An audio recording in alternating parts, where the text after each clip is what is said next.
বর্ষাকালে হাঁস মুরগিগুলো খুব দ্রুত অসুস্থ হয়ে যায়, একটুখানি বৃষ্টি হলেই হাঁস মুরগিগুলো ঝিমানো শুরু করে দেয়। তো গতকাল রাতে হচ্ছে ওদের জন্য আমি ট্যাবলেট এনেছিলাম। সকালবেলা আজকে খাবারের সাথে এই ট্যাবলেটটা এখন দেব। ট্যাবলেটটাকে কিন্তু আমি গুঁড়ো করে খাবারের সাথে দিয়ে দিচ্ছি, আর পানিতে গুলেও কিন্তু খাওয়ানো যায়। যেহেতু আমি হাঁস মুরগি দুটোকেই খাওয়াবো, তাই আমি কিন্তু জলে গুলে দিলাম না, আমি একদম খাবারের সাথেই দিয়ে দিচ্ছি।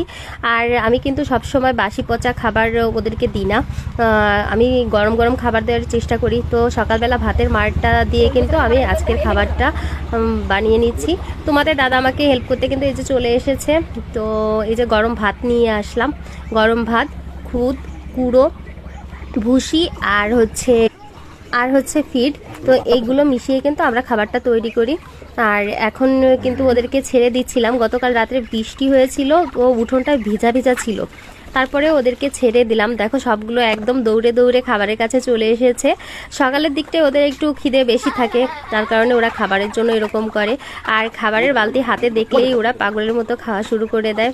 আমি আর তোমাদের দাদা দুজন মিলেই কিন্তু এই ফার্মটা শুরু করেছি।